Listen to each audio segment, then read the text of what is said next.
नमस्कार, एसटीएस न्यूजमा स्वागत छ। म बिना शाही। समाचार सुरु गरौँ आजका प्रमुख प्रसंगबाट।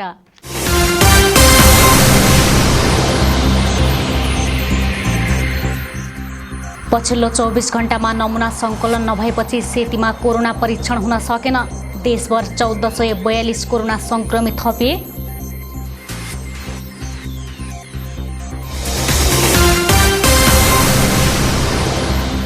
ठेक्का सम्झौता भएको 6 वर्ष बित्दा समेत मोहना राजघाट पुल बन्न सकेन। 6 वर्षको अवधिमा 85% मात्रै भौतिक प्रगति।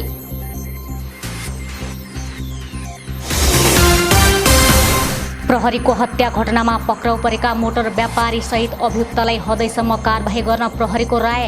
हत्याका नायिके एकजना अझै फरार।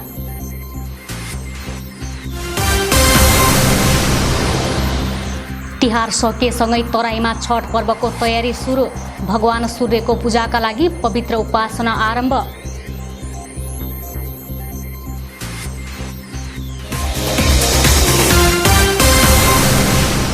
अब समाचार विस्तारमा। नमुना संकलन नभएपछि सेती प्रादेशिक अस्पताल प्रयोगशालामा कोरोना परीक्षण हुन सकेको छैन। तिहारका बेला समेत परीक्षण नरोकिएको अस्पतालले बुधबार भने नमुना संकलन नै नभएपछि परीक्षण नभएको जनाएको छ। अस्पतालका सूचना अधिकारी दिलीप कुमार श्रेष्ठले पछिल्लो 24 घण्टामा कोरोना परीक्षण हुन नसकेको बताउनुभयो। उहाँले पीसीआर मेसिन सञ्चालन गर्न आवश्यक पर्ने न्यूनतम 97 वटा नमुना समेत संकलन नभएपछि परीक्षण हुन नसकेको जानकारी दिनुभयो। मंगलबारबाट स्वाब संकलन सुरु भइसकेको बताउँदै श्रेष्ठले मंगलबार 45 जनाको मात्रै स्वाबको नमुना संकलन भएकोले परीक्षण गर्न नसकेको बताउनुभयो। तर बुधबारबाट नियमित परीक्षण सुरु भइसकेको उहाँले जानकारी दिनुभयो। देशभर पछिल्लो 24 घण्टामा थप 1442 जनामा कोरोना भाइरसको संक्रमण पुष्टि भएको छ। स्वास्थ्य तथा जनसङ्ख्या मन्त्रालयका अनुसार 6731 जनामा गरिएको परीक्षणमा 908 पुरुष र 534 जना महिलामा संक्रमण पुष्टि भएको हो। यो सँगै नेपालमा कोरोना भाइरस संक्रमितको संख्या 2,12,917 पुगेको छ। पछिल्लो 24 घण्टामा 3,538 जना कोरोना भाइरस संक्रमण मुक्त भएका छन्। हालसम्म 1,82,780 जना संक्रमण मुक्त भएका छन्। देशभर सक्रिय संक्रमितको संख्या 28,878 रहेको छ।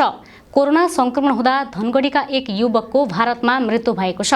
धनगढी उपमहानगरपालिका 6 नजरिया टोल निवासी 35 वर्षीय टिकाराम कुँवरको भारतको सुरतमा मृत्यु भएको हो। मृतकका आफन्त डण्डीराज सुवेदीका अनुसार भारतको गुजरातमा काम गर्दै आएका उनको मंगलबार मृत्यु भएको छ।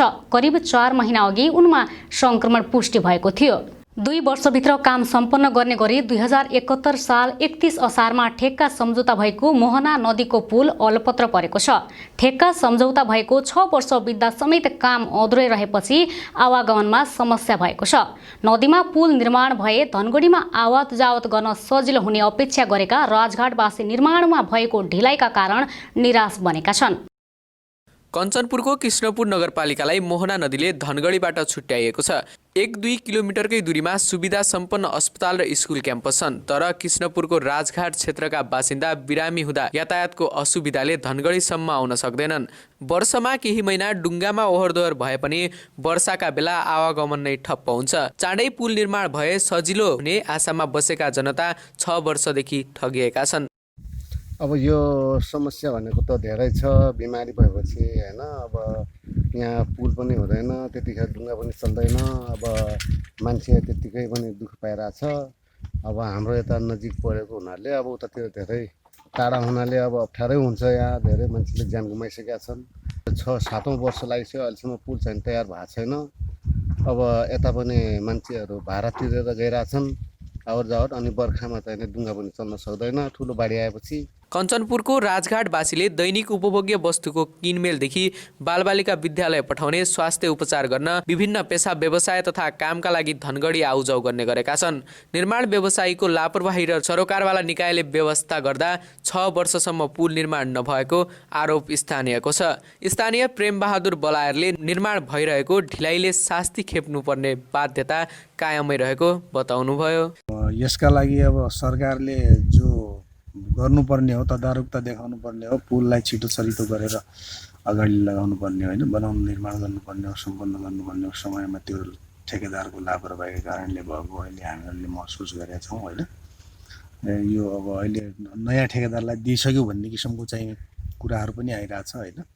र यो अब राज्यको एकदम चरम लापरवाहीका कारणले यो पुल स्थानीय बर्खायाममा डुङ्गा र हिउँदको काठे पुलको यात्रा गर्दै आए पनि सडक डिभिजन कार्यालय कञ्चनपुर र निर्माण व्यवसायीले कामलाई गति दिन व्यवस्था गरेको स्थानीय कल्पना चौधरीले बताउनुभयो। समस्या छ अनि कहिलेकाहीँ बिरामी दुःख बिरामी भयो पनि होइन नदी तरेर जान सकिन्न। त्यो बर्खामा बाढी पहिरो हुन्छ, धेरै ठुलो नदी हुन्छ, धेरै समस्या छ। यो बीचमा डिभिजन सडक कार्यालयले 3 पटकसम्म म्याद थप गर्दा समेत कामले गति लिएको छैन। पुल निर्माणमा भइरहेको ढिलाइबारे प्रतिक्रिया माग्न ठेक्का पाएको एलाइट एडभेन्चर जेबीका सञ्चालक चन्द्रशेखर मल्ललाई फोन गर्दा समेत उनी सम्पर्कमा आएनन्। सडक डिभिजन कार्यालय महेन्द्रनगरका सूचना अधिकारी समेत रहेका लक्ष्मण जोशीले पुस मसान्तसम्म निर्माण अवधि रहेको बताए। उनले पुलका 2वटा स्पान बनिसकेको र तेस्रो पनि हालिसकेकाले पुसमा काम सम्पन्न हुने बताउनुभयो। धनगढी 2 कैलाली जोड्ने मोहना पुलको लागि अब 71-31 ठेक्का सम्झौता भएको थियो। यसको पनि सुरुको ठेक्का अवधि 3 वर्ष नै थियो। अब यसमा पनि बिचमा डिजाइन रिभ्यूको कारणले गर्दाखेरि केही समय काम रोकिन गएको थियो। अनि अहिले चाहिँ यसमा अहिलेको फिजिकल प्रोग्रेस भन्दाखेरि 85% फिजिकल प्रोग्रेस भइसकेको छ र अहिले अब 3वटा स्पान हो। 3वटा स्पानमध्ये 2वटा स्पान सुपरस्ट्रक्चर कम्प्लिट भइसकेको छ र अर्को स्पानको पनि अब बिमको ढलान अन्तिम चरणमा छ र यो 1 वर्ष यही महिनाभित्र हाम्रो स्ल्याब ढलानको पनि काम हुन्छ र यो अहिले जुन म्याद थप भएको छ 2077-9-25सम्म त्यो बेलासम्म हाम्रो मेजर स्ट्रक्चर सम्पन्न भइसक्छ। अब अलिकति एप्रोच रोडको भयो रिभर्टेनिङको कामहरू अलिकति बाँकी रहन्छ होला। 120 मिटर लामो मोहना नदीको पुल 7 करोड 42 लाखको लागतमा निर्माण सम्पन्न गर्ने गरी ठेक्का सम्झौता भएको थियो।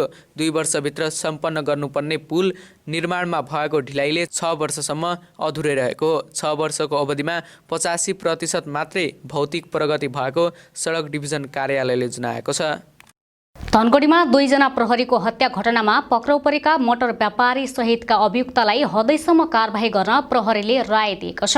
अस्थायी प्रहरी पोस्ट जुगेडाका इन्चार्ज प्रहरी सहायक निरीक्षक गोविन्द विक र प्रहरी जवान रामबहादुर साउदको हत्यामा संलग्न भएकाहरूलाई हदैसम्मको कारबाही गर्न जिल्ला प्रहरी कार्यालय कैलालीले सरकारी वकिललाई राय दिएको हो। हत्याकाण्डको अनुसन्धान प्रतिवेदन बुझाउँदै कैलाली प्रहरीले हत्यामा संलग्न भएको आरोपमा पक्राउ परेका 7 जना अभियुक्त मोटर व्यापारी र अनुसन्धानका क्रममा पछि खुल्दै जानेलाई कानुनी बमोजिम हदैसम्म कारबाहीको मागसहित राय दिएको हो।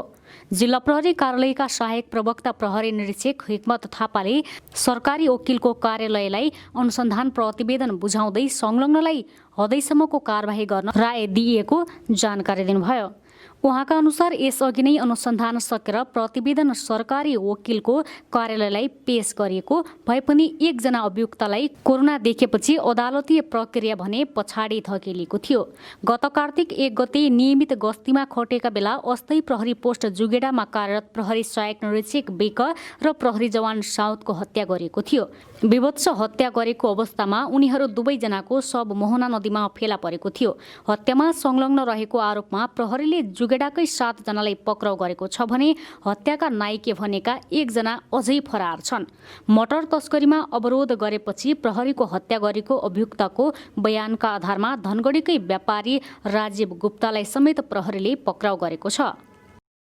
कञ्चनपुरको बेतकोट नगरपालिकाले कृषि क्षेत्रमा 4 करोड लगानी गर्ने भएको छ। गत आर्थिक वर्षको तुलनामा यस वर्ष नगरपालिकाले कृषि क्षेत्रमा उल्लेख्य लगानी गर्न लागेको हो। कोभिडबाट नराम्ररी प्रभावित भएका बेला कृषिमा आत्मनिर्भर तथा व्यावसायीकरण बनाउनका लागि नगरपालिकाले ठूलो लगानीमा कृषि क्षेत्रमा लगानी गर्ने तयारी गरेको छ। कञ्चनपुरको बेतकोट नगरपालिकाले UNDP संस्थासँगको साझेदारीमा झण्डै 2 करोड र नगरपालिकाबाट थप 2 करोड गरेर झण्डै 4 करोडको कृषि लक्षित कार्यक्रम ल्याएको छ। यसअघि जिल्लामै दूधमा आत्मनिर्भर बनाएको नगरपालिकाले अब तरकारीमा आत्मनिर्भर हुने योजना बनाएको छ। बेतकोट नगरपालिकाका मेयर अशोक कुमार चन्दले विभिन्न ओडालाई विभिन्न पकेट क्षेत्रमा विभाजन गरेर कृषि क्षेत्रमा लगानी गर्न लागेको बताउनुभयो। ओडा नम्बर 1 र 2 मा आलु खेती, 3 र 4 मा च्याउ खेती, 5 र 6 मा खुर्सानी खेती, 7 र 8 मा लसुन खेती तथा ओडा नम्बर 9 र 10 मा प्याज खेती सञ्चालन गर्ने कार्ययोजना सहित बजेट व्यवस्थापन गरिएको छ। तरकारी खेतीसँगै युवा लक्षित र कृषि केन्द्रित अन्य कार्यक्रम पनि नगरपालिकाले ल्याएको छ। नगरपालिकाले 1 ओडा 1 नर्सरी बनाउने योजना पनि बनाएको छ। कुखुरा पालन, भैँसी पालन, बाख्रा पालन, केरा खेती, बेसार खेती लगायतका विभिन्न कार्यक्रमबाट नगरपालिकाले कृषि क्षेत्रलाई व्यावसायीकरण गर्न खोजेको छ।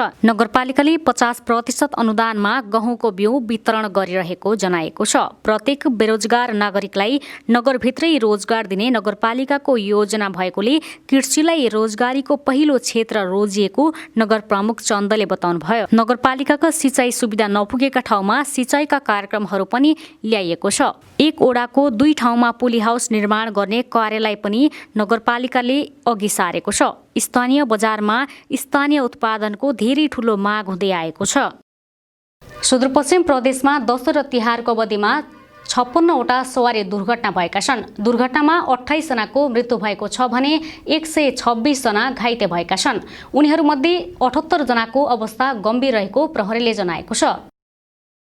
सुदूरपश्चिम प्रदेश ट्राफिक प्रहरी कार्यालय अत्तरियाका अनुसार दशैंको अवधि अर्थात् कार्तिक 1 गतेदेखि कार्तिक मसान्तसम्म 54वटा सवारी साधन दुर्घटनामा परेका थिए। दुर्घटनामा परि 19 पुरुष, 6 महिला र 2 बालबालिका गरी 27 जनाको मृत्यु भएको थियो। यस्तै 54 पुरुष, 21 महिला र 3 बालक गरी 78 जना घाइते भएका छन्। तिहारको अवधिमा 2वटा सवारी साधनहरू दुर्घटना भएका छन्। उक्त दुर्घटनामा परि 1 जनाको मृत्यु भएको छ भने 4 जना घाइते भएका छन्। यसैबीच 3 सवारी साधन र 2 सवारी चालक प्रहरीको नियन्त्रणमा रहेको प्रदेश ट्राफिक प्रहरी कार्यालय अत्तरियाले जनाएको छ। सबैभन्दा बढी सवारी दुर्घटना हुने साधन मोटरसाइकल रहेको छ भने सुदूरपश्चिमको कैलालीमा सबैभन्दा बढी सवारी दुर्घटना हुने गरेको प्रहरीको तथ्याङ्कमा उल्लेख छ। यस्तै बैतडीको खोटपे बस दुर्घटनापछि सत्तारूढ नेपाल कम्युनिस्ट पार्टी सहितका दलले दुःख व्यक्त गरी मृतकका परिवारलाई राहत, घाइतेलाई उपचार र सडक सुधारको माग अघि सारेका छन्। क्षेत्रीय राजनीतिकबाट बाहिर आउन खोजेको जनता समाजवादी पार्टीले निकालेको शोक वक्तव्य राजनैतिक लाभका लागि आएको रूपमा हेर्न थालिएको छ। शोक वक्तव्यमा उल्लेख गरे झैं सडक सुरक्षामा भने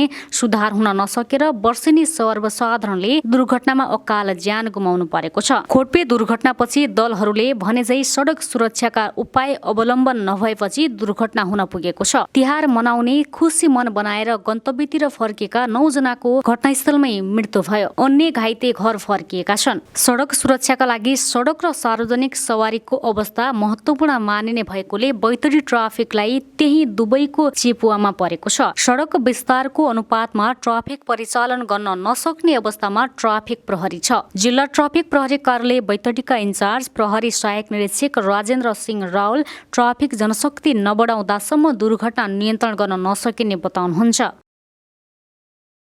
एसटीएस न्यूजमा एकैछिन ब्रेकमा जानुअघि प्रमुख समाचार पुनः एकपटक।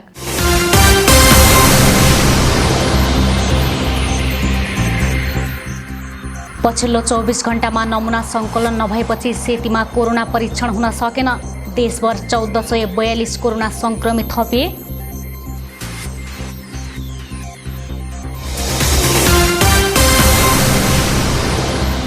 ठेक्का सम्झौता भएको 6 वर्ष बित्दा समेत मोहना राजघाट पुल बन्न सकेन। 6 वर्षको अवधिमा 85% मात्रै भौतिक प्रगति।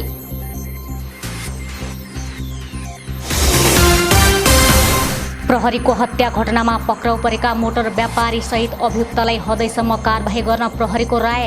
हत्याका नायिके 1 जना अझै फरार।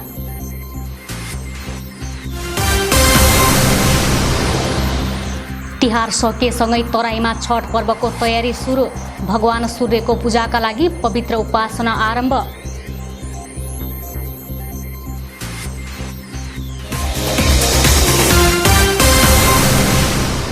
ब्रेकपछि एसटीएस न्यूजमा स्वागत छ। अब बाँकी समाचार। भगवान सूर्यको पूजा आराधना गर्ने छठ पर्व कार्तिक शुक्ल चतुर्थी तिथिबाट विधिवत रूपमा सुरु भएको छ। छठ पर्व अत्यन्त निष्ठा एवं पवित्रताका साथ मनाउनु पर्ने भएकाले भगवान सूर्यको पूजा गर्ने व्रतालुले शरीरलाई पवित्र बनाउने उद्देश्यले विधिवत रूपमा स्नान गरी अरुवा अरुवाइन खाने गर्छन्।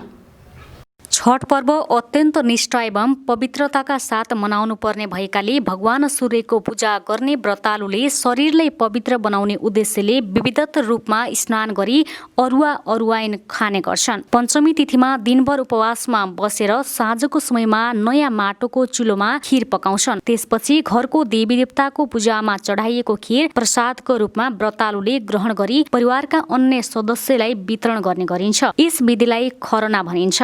भगवान सूर्यलाई अर्घ अर्पण गर्ने व्रतालुले पञ्चमी तिथिभर उपवासमा बसेर साँझ मात्र प्रसाद ग्रहण गरेर पुनः उपवासको निरन्तरता दिन्छन्। त्यसपछि सप्तमी तिथिको बिहानसम्म अर्थात् कम्तीमा 50 घण्टासम्म उपवासमा बस्नुपर्ने हुन्छ। षष्ठी तिथिमा पोखरीको डिल वा नदी किनारमा पूजाका सामग्री राखेर अस्ताउँदै गरेको सूर्यलाई अर्घ अर्पण गरिन्छ। भोलिपल्ट सप्तमी तिथिमा आउँदै गरेको सूर्यलाई अर्घ अर्पण गरेपछि विविधत रूपमा पर्व सम्पन्न हुन्छ। छठ पर्वमा भगवान सूर्यलाई प्रसादको रूपमा ठेकुवा, भुसुवा, केरा, मिठाई, उखु, नरिवल, पान सुपारी लगायत प्रसादका सामग्री नयाँ माटोका भाँडो र बाँसको टोकरीमा राखेर सूर्यदेवलाई अर्पण गरिन्छ। यो पर्व एकपल्ट सुरु पछि हरेक वर्ष गर्नुपर्ने हुन्छ। कतिपय व्रतालुले भने परिवारको कल्याण र सन्तान प्राप्तिका लागि विभिन्न प्रकारका भाकल पूरा भएपछि पर्व सुरु गर्ने गरेका छन्। पर्व मनाउने परिवारका व्यक्ति उपवासमा बस्न नसक्ने अवस्थामा छन् भने जो कोही व्रतालुले तिनीहरूको प्रसाद लिएर सूर्यलाई अर्पण गर्न सकिने समेत सुविधा रहेको छ। हिन्दू राष्ट्र पुनर्स्थापना गर्न दबाब दिँदै कैलालीमा बृहत र्याली हुने भएको छ। सुदूरपश्चिम स्वतन्त्र देशभक्त समाजको आयोजनामा मङ्सिर 4 गते कैलालीमा जुलुस तथा र्याली हुन लागेको धनगढीमा आयोजना गरेको पत्रकार सम्मेलनमा आयोजकले जानकारी दिएका छन्। र्याली तथा प्रदर्शन कार्यक्रममा संयोजक रविन्द्र कार्कीले हिन्दू राष्ट्र पुनर्स्थापना संघीयताको खारेजी र संवैधानिक राजतन्त्रको स्थापनाको मागसहित बृहत प्रदर्शन हुन लागेको पत्रकार सम्मेलनमा जानकारी दिनुभयो। अहिलेको गणतान्त्रिक व्यवस्था असफल भएको आरोप लगाउँदै उहाँले गणतन्त्रको विकास र समृद्धि ल्याउन नसकेको र भ्रष्टाचार, अनियमितता, कालोबजारी बढेकाले यस विरुद्ध धनगढीदेखि अतरियासम्म प्रदर्शन गर्न लागेको जानकारी दिनुभयो। धनगढीको बुद्धचोकबाट सुरु हुने र्याली कैलालीकै अतरिया पुगेर पुनः धनगढी फर्किने र कोण सभा हुने संयोजक कार्कीले बताउनुभयो। धनगढीदेखि अतरियासम्म गरिने प्रदर्शनमा 104 पाङ्ग्रे सवारी साधन सहित 3000 मोटरसाइकलको सहभागी रहने अनुमान गरिएको कार्यक्रमका प्रवक्ता अशोक मल्लले जानकारी दिनुभयो। सुदूरपश्चिम प्रदेशका सबै जिल्लाबाट देशभक्त स्वतन्त्र युवकको र्यालीमा सहभागिता रहने जनाइएको छ। सुदूरपश्चिम प्रदेशको बैतडीमा यस वर्ष खाद्यान्न उत्पादनमा वृद्धि भएको छ। कृषि विज्ञान केन्द्र बैतडीका अनुसार बैतडीमा यस वर्ष सबैभन्दा बढी जमिनमा मकै खेती गरिएको थियो। बैतडीको कुल खेतीयोग्य जमिनमध्ये 12,300 हेक्टरमा मकै खेती गरेको ज्ञान केन्द्रले जनाएको छ। बैतडीमा यस वर्ष 20,159 मेट्रिक टन मकै उत्पादन भएको छ। सोही क्षेत्रफलमा मकै खेती गर्दा गत आर्थिक वर्षमा 19,764 मेट्रिक टन मकै उत्पादन भएको कृषि ज्ञान केन्द्र बैतडीका निमित्त प्रमुख कर्णबहादुर चन्दले बताउनुभयो। मकैपछि बढी खेती भएको धान बालीमा पनि यस वर्ष उत्पादन वृद्धि भएको केन्द्रले जनाएको छ। केन्द्रका अनुसार बैतडीमा यस वर्ष 9,000 हेक्टर जमिनमा धान खेती गरेकोमा 18,049 मेट्रिक टन धान उत्पादन भएको छ, जुन गत आर्थिक वर्षको भन्दा 858 मेट्रिक टन बढी भएको कृषि ज्ञान केन्द्र प्रमुख चन्दले बताउनुभयो। उहाँका अनुसार गत वर्ष बैतडीमा 17,190 मेट्रिक टन उत्पादन भएको थियो। कैलालीमा लागु औषध ब्राउन सुगर सहित 1 जना पक्राउ परेका छन्। जिल्लाको टिकापुर नगरपालिका वडा नम्बर 7 सुनाफाटाबाट 3 ग्राम लागु औषध ब्राउन सुगर सहित 1 जनालाई प्रहरीले पक्राउ गरेको जनाएको छ। इलाका प्रहरी कार्यालय टिकापुरका प्रमुख प्रहरी नायब परीक्षक मधुसूदन नेउपानेले ब्राउन सुगर सहित टिकापुरकै लोकेन्द्र धामीलाई पक्राउ गरेको बताउनुभयो। उहाँका अनुसार अदालतबाट म्याद थपेर धामीमाथि अनुसन्धान भइरहेको छ। यस्तै कैलालीमा 2,50,000 बराबरका अवैध कपडा बरामद गरेको छ। सुदूरपश्चिम क्षेत्रीय अनुसन्धान समूह आइराइट र इलाका प्रहरी कार्यालय टिकापुरको टोलीले भारतबाट भित्राउँदै गरेका अवैध कपडा बरामद गरेको हो। इलाका प्रहरी कार्यालय टिकापुरका प्रमुख प्रहरी नायब परीक्षक मधुसूदन नेउपानेले 100 वटा कोट र 150 वटा सर्ट प्यान्ट बरामद गरेको बताउनुभयो। नेउपानेका अनुसार खक्रौला नाकाबाट भन्सारछले गरी ल्याउँदै गरेको अवस्थामा ती कपडा बरामद गरी आवश्यक कारबाहीका लागि भन्सार कार्यालय बुझाइएको छ। यता धनगढीमा 12 तोला सुन चोरी प्रकरणमा संलग्न भएको आशंकामा प्रहरीले 2 जनालाई पक्राउ गरेको छ। धनगढी उपमहानगरपालिका वडा नम्बर 5 का एक स्थानीयको घरबाट मङ्सिर 2 गते 12 तोला सुन चोरीमा संलग्न भएको आशंकामा 2 जनालाई पक्राउ गरेको प्रहरीले जनाएको छ। जिल्ला प्रहरी कार्यालयका सहायक प्रवक्ता प्रहरी निरीक्षक हिक्मत थापाले चोरीमा संलग्न भएको आशंकामा धनगढी उपमहानगरपालिका वडा नम्बर 18 फुलबारीका 25 वर्षीय हर्क गिरीलाई पक्राउ गरेको जानकारी दिनुभयो। उनीसँगै मोटरसाइकलमा सवार अर्का युवकलाई पनि पक्राउ गरेको बताउँदै प्रहरी निरीक्षक थापाले संलग्न भए नभएको बारेमा अनुसन्धान भइरहेकोले तत्काल नाम खुलाउन नमिल्ने बताउनुभयो। प्रारम्भिक अनुसन्धानबाट गिरी भने चोरीमा संलग्न रहेको खुलेको प्रहरी निरीक्षक थापाले बताउनुभयो। उनीहरूमाथि थप अनुसन्धान भइरहेको छ। बझाङ प्रहरीले चैनपुरबाट 7 जना जुवाडेलाई पक्राउ गरेको छ। तिहारमा जिल्लामा अत्याधिक जुवातासका घटना हुने भए पनि गाउँ-गाउँसम्म प्रहरी संयुक्त हुन भने पुग्न सकेको छैन। कृषि विकास बैंकको माथिल्लो तलाबाट प्रहरीले दीपक रोकाया, पुरन धामी, टोप बहादुर बोहरा, देवेन्द्र खड्का, राजेन्द्र खड्का, वीरबहादुर मण्डल, शेरबहादुर बोहरालाई पक्राउ गरेको बझाङ प्रहरी प्रमुख डीएसपी रूपक खड्काले जानकारी दिनुभयो। मंगलबार पक्राउ परेकाहरूबाट 8 गड्डी ताससँगै नगद 1,62,330 रुपियाँ समेत बरामद गरेको प्रहरीले जनाएको छ। यता बाजुरामा जीपको ठक्करबाट एक बालकको मृत्यु भएको छ। जिल्लाको खप्तड छेडेदह गाउँपालिकाको डोगडी बल्दै जाँदै गरेको जीपले ठक्कर दिँदा बुढीगंगा नगरपालिका एक कुणीका 10 वर्षीय रमेश लोहारको मृत्यु भएको हो। ठक्करपछि घाइते भएका बालकलाई उपचारका लागि अछामको बैलपाटा अस्पतालमा लगेको थियो। उनको उपचारको क्रममा त्यही मृत्यु भएको जिल्ला प्रहरी कार्यालय बाजुराका प्रहरी नायब उपरीक्षक मदनजित मोहराले बताउनुभयो। ठक्कर दिने जीप र चालकलाई नियन्त्रणमा लिएर घटनाको अनुसन्धान गरिरहेको उहाँले बताउनुभयो। समाचार सक्नुअघि अन्तमा मुख्य समाचार पुनः एकपटक।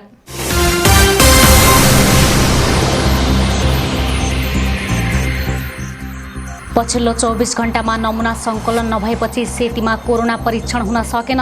देशभर 1442 कोरोना संक्रमित थपिए।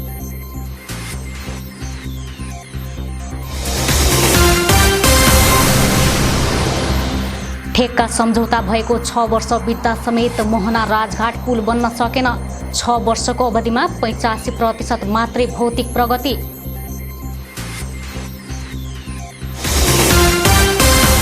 प्रहरीको हत्या घटनामा पक्राउ परेका मोटर व्यापारी सहित अभियुक्तलाई हदैसम्म कारबाही गर्न प्रहरीको राय। हत्याका नायिके 1 जना अझै फरार।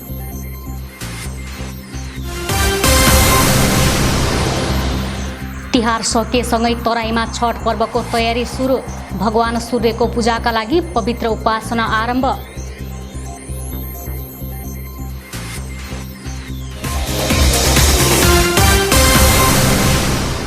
हस्त अहिलेलाई समाचार सक्यो। हामी सबैलाई बिदा दिनुहोस्। नमस्कार।